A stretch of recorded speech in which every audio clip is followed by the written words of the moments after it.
बिस्मिल्लाहिर्रहमानिर्रहीम। अस्सलाम वालेकुम नाज़रीन, आप यूट्यूब चैनल देख रहे हैं। मैं इमरान ख़ान हूँ।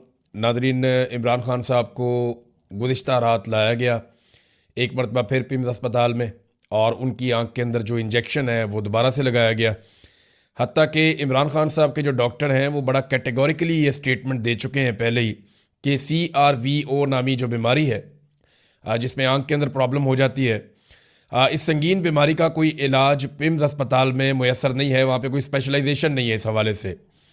लेकिन इसके बावजूद ये बाहर से बंदोबस्त करके रिस्क ले रहे हैं। यानी उस अस्पताल के अंदर बंदोबस्त इस बात का तो नहीं है कि वहाँ पे प्रॉपर इलाज हो इमरान खान साहब की बीमारी का, लेकिन इलाज की सहूलियात को वहाँ पे मुंतकिल करके आर्जी तौर पे शायद ये इमरान खान साहब की सेहत का रिस्क ले रहे हैं। कल को ये चीज़ें गले भी पड़ सकती हैं। इमरान खान साहब की बहन उज़्मा खानम ने इमरान खान साहब की जानिब से एक दरख्वास्त दायर कर दी है FIR के लिए, और ये दरख्वास्त दायर की गई है अडियाला के करीब। और जो अब्दुल गफूर नामी एक सुपरिटेंडेंट ऑफ जेल था, उसको और दीगर को नॉमिनेट किया गया है, और उसमें यह कहा गया है कि उसने गफलत की है और उसने गैर जिम्मेदारी का सबूत दिया है, और उसकी क्रिमिनल नेगलिजेंस की वजह से इमरान खान साहब की आंख की बिनाई मुतासर हुई है। अब ये FIR गले पड़ेगी, रिकॉर्ड का हिस्सा बन गई। अभी तो ये FIR होगी भी नहीं, लेकिन जब वक्त गुजरेगा तो अरशद शरीफ वाली FIR भी होगी, ये वाली भी होगी। इमरान खान साहब पर जब गोलियां चली वजीराबाद में, वो FIR अभी तक नहीं हुई, अदालती अहकामात से वो भी होगी। तो ये सारे लोग जो इन FIRों की जद में आएंगे, ये अपने दूसरे घर ढूंढ लें कि इन्होंने किस किस मुल्क में जाकर छुपना है, क्योंकि पाकिस्तान तो इनके रहने के लिए जगह रहेगी नहीं। तो जो लोग आज पाकिस्तान से बेचारे दरबदर हैं बहुत बड़ी तादाद में, ये सारे पाकिस्तान वापस आएंगे, क्योंकि पाकिस्तानी इनके साथ खड़े हैं। और अल्टीमेटली ये जो थोड़े से लोग हैं, चंद लोग, ये सारे भाग जाएंगे पाकिस्तान से या पकड़े जाएंगे। ये आप देखेंगे। इमरान खान साहब की बहनें एक मरतबा फिर अडियाला जेल इमरान खान साहब को मिलने के लिए गई, तो फिर नहीं मिलने दिया गया। वहाँ पे पुलिस की नफरी तैनात कर दी गई, नाके लगा दिए गए, रास्ते बंद कर दिए गए, और फिर धागल नाके के करीब इन्होंने वहाँ पे एहतजाज शुरू कर दिया। इमरान खान साहब की बहनें वहाँ पे बैठ गई। वो हर मरतबा जाती हैं अपने भाई से मिलने के लिए, और उनके भाई से मुलाकात करवाई नहीं जाती। देखे ना, ये बड़ी ज्यादती है।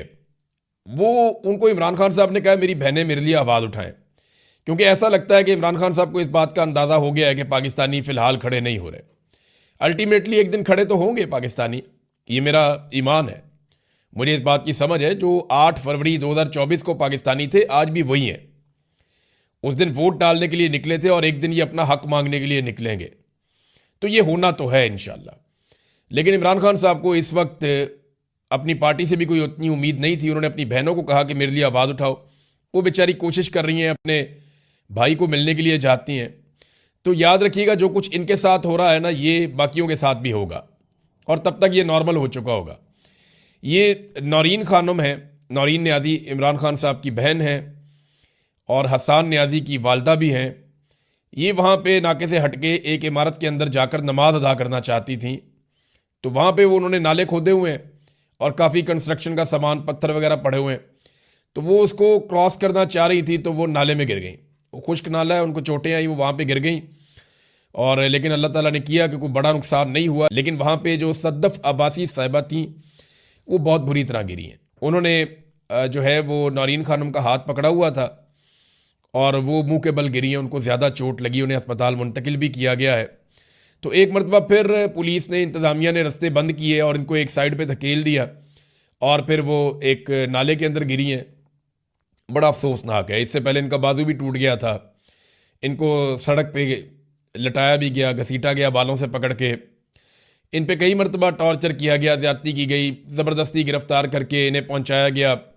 बार बार चक्री के करीब पुलिस छोड़ के भाग जाती थी। तो ये इमरान खान की वो बहन है जो पहले दिन से, और हसान न्याजी की वालदा हैं जो बेचारी बहुत ज़ेर अताब रही, बहुत तकालीफ का इन्होंने सामना किया। जवान बेटा इनका जो है वो बंद है। पहले इतना अरसा उसको लापता कर दिया गया, फ़ौज ने अपनी तहवील में ले लिया, फिर सज़ा सुना दी, अब उसे जेल के अंदर बंद किया हुआ है। तो ये बड़ी तकालीफ हैं जो ये खातून देख रही हैं, और अपने भाई के लिए डट के खड़ी हैं। ये नादरीन सूरत हाल है। इमरान खान की सूरत हाल ये है कि मैं पढ़ रहा था अली अहमद कुर्द को, जिन्होंने वकला तहरीक के अंदर बड़ा अहम किरदार अदा किया था। उस दौर में नून लीग और पीपल्स पार्टी फंडिंग करते थे, वकला तहरीक की बहुत पैसा खर्च करते थे, और मिलिट्री एस्टेब्लिशमेंट का एक हिस्सा जो है वो भी ये चाहता था कि जनरल मुशर्रफ के खिलाफ काम हो, तो वकला बड़े मुतहर्रिक होकर निकले थे। उस वक्त अली हमीद कुर्द साहब बड़े मुतासर कुन शख्सियत के बन के सामने आए थे। तो नवाज शरीफ और जरदारी साहब के साथ इनका बड़ा अच्छा ताल्लुक भी है। तो इन्होंने कहा जी बड़े अरसे के बाद मुल्क की तारीख में एक नर का बच्चा पैदा हुआ है। मुल्क में वाकई बड़े अरसे बाद कोई लीडर पैदा हुआ है। 10 जर्नैल जाकर उसके घुटने पकड़ लें लेकिन माफ़ी नहीं है, ये मैं आपको लिख कर देता हूं। ये जनाब अली अहमद कुर्द साहब कह रहे हैं। अच्छा, रात को जिस नौजवान ने वीडियो बनाई थी, हैदर सईद ने, वो इमरान खान साहब को जब अस्पताल से निकाला जा रहा था तो वो नौजवान भी गिरफ्तार कर लिया गया है। यानी पता चला कि इसने वीडियो बनाई है तो इसको तो गिरफ्तार करो, तो उसको गिरफ्तार कर लिया गया है। और उसके पीछे एक रीज़न ये भी है कि पाकिस्तान तहरीक इंसाफ के लोग या ये नौजवान खुद भी ये तनकीद कर रहे थे कि जनाब अगर हम आ सकते हैं तो पीटीआई के लोग क्यों नहीं आ सकते। जो अरकान असम्बली हैं, जो सेनेटर्स हैं, जो पार्टी के अहदेदारान हैं, बैरिस्टर गौहर को ख़ास तौर पे तनकीद का निशाना बनाया कि वो क्यों नहीं आ सकते। तो मैंने आपको पहले बताया था कि ये जो मर्जी कहते रहे। बैरिस्टर गौहर कहते हैं जी कि मुझे तो रात 2 बजे पता चला जब इमरान खान साहब को वापस ले जाया गया था। तो मैं ये बात नहीं मानता, इसलिए कि मेरे पास जो इन्फॉर्मेशन है वो ये है कि पाकिस्तान तहरीक इंसाफ ने यह फैसला किया है कि वो इमरान खान साहब की सेहत के मामले के ऊपर कोई सियासत नहीं करेंगे और इसमें कोऑपरेशन करेंगे। इमरान खान साहब की आंख की सेहत बेहतर होनी चाहिए। अब ये बात वो पब्लिकली कर नहीं सकते, तो उन्हें इस बात की इन्फॉर्मेशन थी और मैंने पहले ही आपको बता दिया था कि अगले 24-48 घंटों में इमरान खान साहब को लाया जाएगा। इनके लिए मुश्किल तो नहीं है, अपना एक मुलाजिम वहाँ पर बिठा दें अस्पताल में या अस्पताल के अमले के अंदर किसी बंदे को, क्योंकि मैं जर्नलिस्ट हूँ, मुझे पता है खबर कैसे निकालते हैं। अस्पताल के अमले में आप 2, 4, 5 बंदों को बाउंड कर देंगे, यार कोई बात हो तो मुझे बताना, तो वो आपको पता चल जाता है। जैसे मैंने यहां पे बैठ के आपको पहले बता दिया था कि डॉक्टरों को छुट्टी दे दी गई और अमले को कहा गया कि आप जाएं। तो नाजरीन, ये इतना मुश्किल नहीं होता, ये पाकिस्तान तहरीक इंसाफ को इसका पता था, लेकिन उन्होंने इसके ऊपर कोई एक्टिविटी नहीं की। इमरान खान साहब की सेहत के ऊपर उन्होंने सियासत नहीं की। हाँ, वो ये ज़रूर कह रहे हैं कि उनकी फैमिली को हक मिलना चाहिए। अब इसमें अलीमा खानम का एक स्टेटमेंट आया, उन्होंने कहा जी खबरों से हमें पता चला कि इमरान खान को आधी रात को दोबारा पिम्स ले जाया गया। ख्याल रहे कि उनकी आंख में दूसरा इंजेक्शन लगाया गया था। जब कानून इस बात का तकाजा करता है कि किसी कैदी पर कोई तिब्बी अमल कराने से पहले ख़ानदान को मुतला किया जाएगा तो ख़ानदान को क्यों नहीं बताया गया। हमें सरकारी तिब्बी सहूलियात की तशखीस या जांच की रिपोर्टों पर बिल्कुल भरोसा नहीं है।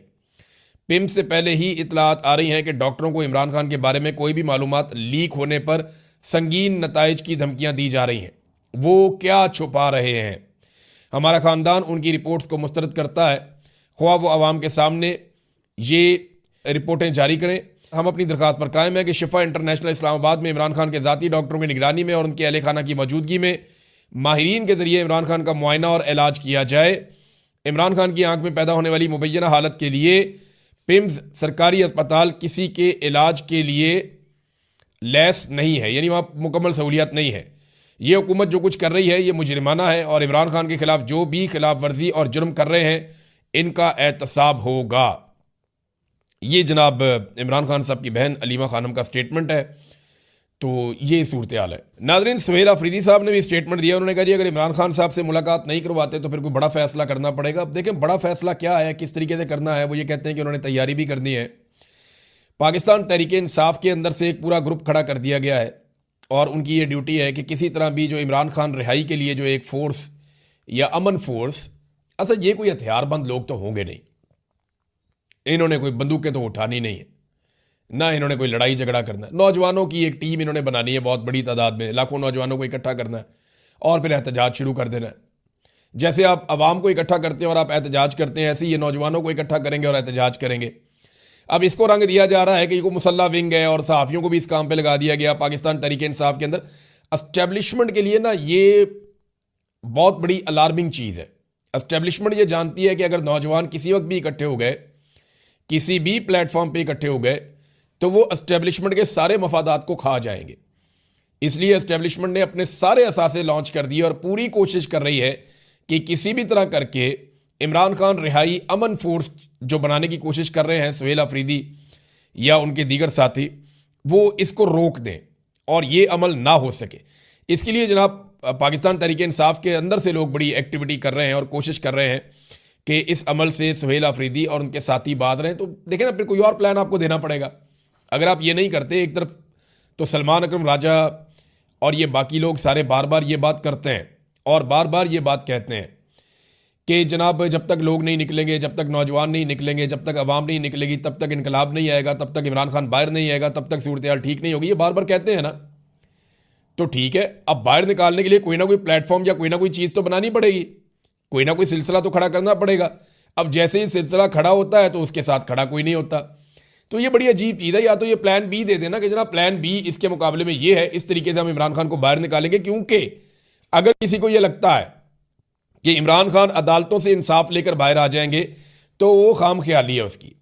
जब तक आप पाकिस्तान की एस्टेब्लिशमेंट को नहीं जकड़ेंगे, इसको नहीं पकड़ेंगे, तब तक इमरान खान को इंसाफ नहीं मिलेगा और वो बाहर नहीं आएगा। और दूसरी बात, या तो फिर इमरान खान साहब को और आपको सबको मिलकर डील करनी पड़ेगी, और डील के नतीजे में आपकी सियासत का क्या होगा इसका आपको अंदाज़ा भी नहीं है, जो नून लीग और पीपल्स पार्टी उसके बाद आपके साथ करेंगे। नाज़रीन, हालात ये हैं कि एक साल में शहबाज शरीफ ने 40 गैर मुल्की दौरे किए हैं, और इन 40 गैर मुल्की दौरों में सरमायाकारी आनी चाहिए थी ना पाकिस्तान में। पाकिस्तान की एक्सपोर्ट्स में इजाफा हो जाता, पाकिस्तान में सरमायाकारी आती, पाकिस्तान का मुनाफा होता। उल्टा पाकिस्तान डेफिसिट की तरफ जा रहा है, तजारती खसारे की तरफ जा रहा है। पाकिस्तान की एक्सपोर्ट्स कम हो रही हैं उल्टा, और पाकिस्तान की जो बाहर से हम चीज़ें लेकर आ रहे हैं वो बढ़ रही हैं। यहाँ पाकिस्तान से मुनाफा ज़्यादा बड़ी तादाद में बाहर जा रहा है, मिकदार में बाहर जा रहा है। और आदादोशुमार के मुताबिक जो फॉरेन डायरेक्ट इन्वेस्टमेंट है वो भी पाकिस्तान में 42% तक गिर गई है। तो शहबाज शरीफ के ये 40 दौरे पाकिस्तान के किस काम के? किसी काम के नहीं है। बस ये पाकिस्तान की मीशत को तबाह बर्बाद कर रहे हैं और गल्फ स्ट्रीम के तैयारे ले रहे हैं। देखें, गल्फ स्ट्रीम के तैयारे वो हैं जिनको दुनिया में अयाशी वाला तैयारा माना जाता है। बड़े बड़े अमीर फुटबॉलर्स इस तरह के तैयारे लेते हैं। मैं एक इंटरव्यू सुन रहा था रोनाल्डो का, उसने ये कहा कि मैं ये तैयारा लेना चाहता था, लेकिन फिर मुझे याद आया कि मेरी माँ 10 मील चल के अपने स्कूल जाती थी, तो फिर मैंने 100 बसें खरीदी गरीब बच्चों के लिए जो उन्हें स्कूल लेकर जाएंगी और उनको स्कूल छोड़ के और लेकर वापस आएंगी। तो मेरी माँ बहुत खुश हुई और मुझे ऐसा लगा मुझे इससे ज़्यादा बड़ी खुशी मिली है। तो उसने वो तैयारा नहीं लिया अपने ज़ाती पैसों से। रोनाल्डो के पैसे उसके अपने ज़ाती थे। वो गल्फ स्ट्रीम का अय्याशी वाला तैयारा ले सकता था, लेकिन उसने वो महंगा तरीन तैयारा खरीदने के बजाय गरीब बच्चों के लिए बसें ले लीं। और यहाँ पे शहजादी ने क्या किया कि गरीब बच्चों के स्कूलों को तबाह करके, उनकी हेल्थ को तबाह करके, उनका सारा इंफ्रास्ट्रक्चर बर्बाद करके और पाकिस्तान पे और अपने सूबे पे कर्जे चढ़ा के अपने लिए गल्फ स्ट्रीम का तैयारा ले लिया।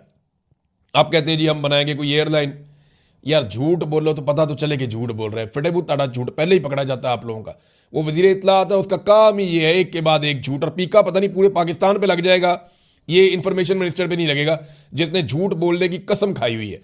अब नवाज शरीफ ने अपने पुराने साथियों से फ़ोन शोन करके इधर उधर PMLN के लोगों को कहा कि मेरी बेटी को सपोर्ट करो यार, अगर इसने तैयारा ले ही लिया है तो इसके साथ खड़े हो जाओ। सारे इसके ऊपर तनकीद कर रहे हैं। तो फिर उसके बाद आपने देखा राना सनाउल्लाह ने, 2-4-5 और लोगों ने, अभी ख्वाजा आसिफ ने, इन लोगों ने आहिस्ता आहिस्ता मरीम नवाज को सपोर्ट करना शुरू किया। नहीं जी नहीं, तैयारा ले लिया तो क्या हुआ, तैयारा तो काम के लिए लिया है। और भाई तैयारा देखें, आप एक गाड़ी खरीदते हैं 1 करोड़ रुपए की, वो भी आपको उसी तरह लेकर जाएगी। आप एक गाड़ी खरीदते हैं 50 करोड़ रुपए की, वो भी आपको उसी मंजिल पे उसी स्पीड से लेकर जाएगी। लेकिन 1 करोड़ और 50 करोड़ की गाड़ी में फ़र्क यह है कि दोनों के अंदर अय्याशी के लवाजमात फ़र्क है। बाकी लेकर दोनों गाड़ियां आपको महफूज तरीके से चली जाएंगी, अय्याशी के लवाजमात फ़र्क है। हाँ, अगर आपके अपने पैसे हैं, ज़ाती आपकी जेब के पैसे हैं, तो आप 1 करोड़ 50 करोड़ क्या 100 करोड़ की गाड़ी लें। आप 1000 करोड़ क्या 5000 करोड़ का तैयारा लें। आपके अगर अपने ज़ाती पैसे हैं आपको कोई नहीं पूछेगा। लेकिन अगर कौम के पैसे हैं तो लोग सवालात करेंगे, लोग पूछेंगे कि जब छोटे जहाज़ में या कम कीमत के जहाज़ में आपका काम चल सकता था, यानी आपने 10 अरब रुपए के 38 जहाज़ बेचे हैं आपने, भाई उनमें से एक जहाज़ ले लेते आप। PIA का कोई भी एक छोटा मोटा जहाज़, PIA का बहुत सारे उनके पास थे, उनमें एक जहाज़ आप ले लेते। 10 अरब के आपने 38 जहाज़ आपने बेच दिए, पूरी एयरलाइन साथ बेच दी, और 11 अरब के अंदर जाके आपने अपना एक तैयारा ले लिया। पाकिस्तान मजाक है? लोग बेवकूफ़ हैं कि आप आएंगे जस्टिफाई करेंगे नवाज शरीफ के कहने के ऊपर।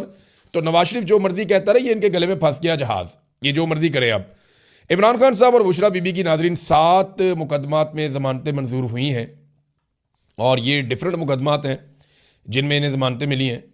ऐसा नहीं है कि इन ज़मानतों के मिलने के बाद ये फौरी तौर पे बाहर आ जाएंगे, लेकिन ये बड़े अरसे से मामला पेंडिंग था। 30 मरतबा तो अदालत ने कहा जनाब इमरान खान को पेश किया जाए, वो पेश नहीं किया गया। बार बार केस लगता रहा। इमरान खान के वकील ने कहा जनाब हमें मेरिट के ऊपर ज़मानतें चाहिए, हमें कोई तिब्बी बुनियादों के ऊपर ज़मानतें नहीं चाहिए। तो इमरान खान और बुशरा बीबी को 7 मुकदमात, जिनके अंदर 9 मई के हैं, आज़ादी मार्च के हैं, इक़दाम कत्ल के हैं, तोड़ फोड़ के हैं, जलाओ घिराव के हैं, तोशाखाना की रसीदों के हैं। तो ये मुकदमात के अंदर इमरान खान और उनकी अहलिया को जमानतें मिल गई हैं।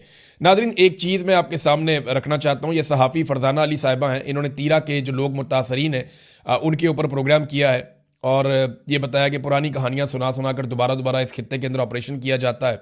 लोग दरबदर हो गए हैं। वो एक माजूर बच्चे का इंटरव्यू कर रही थी जिसकी एक टांग नहीं है। उसने कहा जी हमारे ऊपर बमों से हमला हुआ था और ड्रोन हमले में मेरी टांग चली गई और मुझे वज़ीर आला ने वादा किया था कि 25 लाख रुपया ऐलान किया गया कि दिया जाएगा, लेकिन सूबाई हुकूमत ने 1 रुपया भी नहीं दिया। अब सुहेल अफरीदी साहब ज़रा इस चीज़ पे खुद ही गौर कर लें और देख लें फरजाना अली साहिबा का प्रोग्राम निकाल कर जिन लोगों के साथ वादा किया गया है या जो लोग मुतासरीन हैं, सूबाई हुकूमत की जिम्मेदारी है कि फौरी तौर पर उनको इमदाद पहुँचाएँ, वरना फिर वो भी उसी तरह तनकीद की जद में आएंगे जैसे वफाकी हुकूमत और इदारे तनकीद की जद में आते हैं। और बिल्कुल तनकीद होनी चाहिए। जहाँ पे लोग मुतासर हैं, हुकूमत की जिम्मेदारी है उनकी मदद करे और हुकूमत के पास यानी 25 लाख रुपए अगर इस फैमिली को मिल जाए या इस नौजवान को कोई सपोर्ट मिल जाए तो इससे हुकूमत की कोई कमी तो नहीं हो जाएगी। और वफाकी हुकूमत को भी सूबाई हुकूमत का पैसा फिल फौर वापस करना चाहिए ताकि वो पैसा इन मुतासरीन पर खर्च हो सके। नाज़रीन, एक आखिरी खबर मैं आपको बताता हूँ। इमरान खान साहब से नफरत करने वाले सहाफ़ियों को पाकिस्तान टेलीविजन के अंदर बतौर एंकर भर्ती किया गया था और इन पर 84 करोड़ रुपए खर्च कर दिए गए। इस कौम का ये पैसा झोंक दिया गया उन लोगों पे जो इमरान खान से नफरत करते हैं। 2 खुसूसियात हैं इन लोगों में। नंबर 1, ये इमरान खान से नफरत करते थे। नंबर 2, ये आले शरीफ से बहुत ज़्यादा वफादार थे। तो इनके ऊपर 84 करोड़ रुपया लगा दिया इन्होंने। और ये साबिर शाकिर पे, मुईद पीरजादा पे, मेरे पे, बाकी लोगों पे इल्ज़ाम लगाते हैं कि हम लोग पैसों के लिए ये काम करते हैं। 84 करोड़ रुपया वहाँ पड़ा हुआ है। और वो किस लेवल के सहाफ़ी हैं ये आप जानते हैं। पाकिस्तान में उनसे बहुत बेहतर सहाफ़ी मौजूद हैं जो उनसे बहुत कम पैसों में काम कर रहे हैं। तो पैसा तो सारा सरकार बांट रही है, पैसा तो सारा सरकार बांट रही है और अवाम का पैसा इमरान खान की नफरत में उड़ाया जा रहा है। अब तक के लिए इतने, अपना ख्याल रखें।